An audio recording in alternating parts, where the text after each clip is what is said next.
Hello guys, welcome to another mini blog. Welcome to মিমিন্টো। তো আজকে থাম্বনেল দেখে বুঝতেই পেরে গেছো যে আজকে একটা রান্নার ব্লগ আমি শেয়ার করতে চলেছি।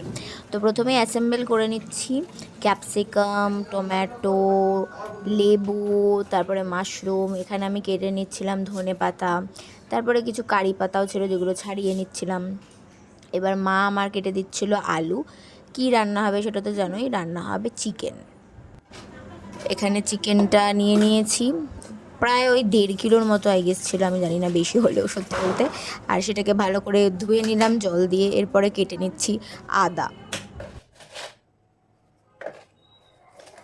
আদা আর লঙ্কাটাকে আমি এটাকে কি বলে আমি জানি না, বাট এটা ফুচকা কাকুদের কাছে থাকে, আমি ওখান থেকে দেখেই কিনেছিলাম মেলা থেকে। খুব সুবিধা হয়, ছোট ছোট জিনিস মানে প্রায় কুচি হয়ে যাওয়ার মতো।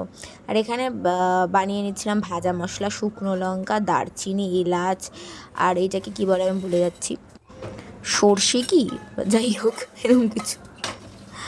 তো সেটাকে একটু রোস্ট করে করে নিতে হবে হচ্ছে মিক্সিতে গ্রাইন্ড।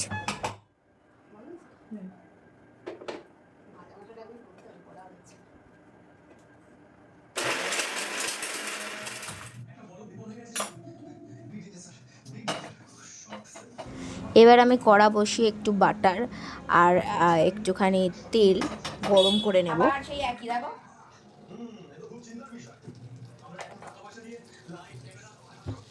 প্রথমে দিয়ে দেব পেঁয়াজ।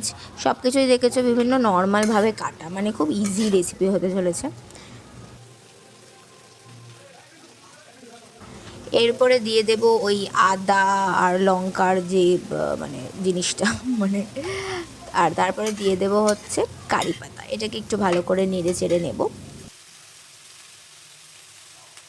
টমেটোটা দিয়ে দিলাম কড়াইয়ে। এরপরে দিয়ে দিলাম একটু রসুন বাটা।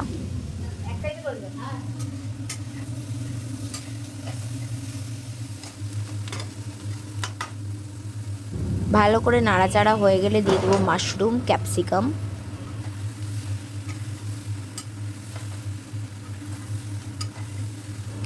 এরপর অ্যাড করে দেবো একটুখানি জিরে।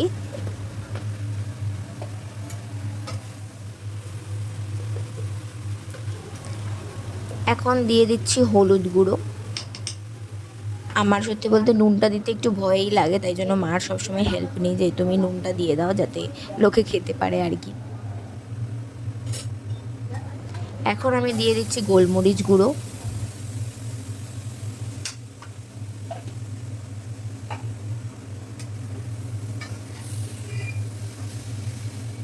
এবার মিক্সটা ভালো করে হয়ে গেলে আমি দিয়ে দেব হচ্ছে মাংসগুলো। মাংসগুলোকে ভালো করে নেড়ে চেড়ে, এবার স্বাভাবিকভাবেই সবাই জানে যারা টুকটাক রান্না করে যে সিদ্ধ করতে দিতে হবে। আর চিকেন সিদ্ধ করা খুব ইজি।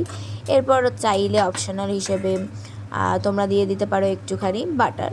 এটা একটা বাটারি টেক্সচার আর সুন্দর টেস্ট গন্ধের জন্য।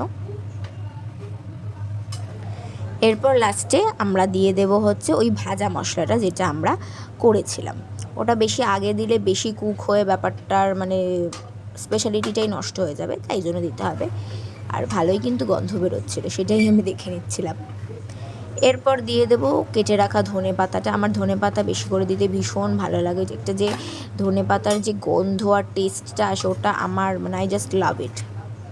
এরপরে দিয়ে দেবে পরিমাণ মতো জল, যেটাতে একটু কুক হতে পারে চিকেনগুলো। আমি খুব বেশি জল দিইনি কারণ আমি চাইনি যে খুব বেশি ঝোল হোক ব্যাপারটায়। এরপরে দিয়ে দিচ্ছি লেবুর রস।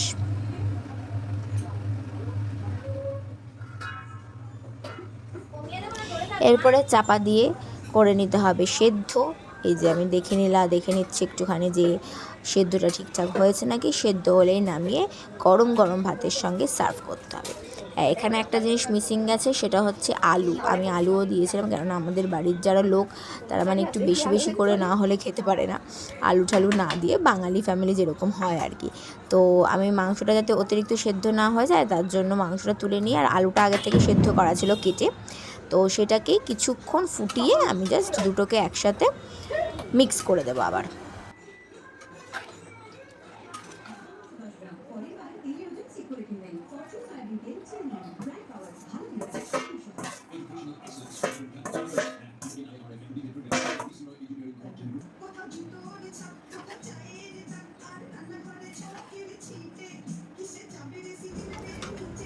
এখানে গোলুর সাথে একটু ফান করে নিচ্ছিলাম। আসলে আমি বুঝতেও পারিনি এখানে যে ক্যামেরাটা অন আছে, পরে দেখি যে হ্যাঁ ক্যামেরাটা তো অন ছিল।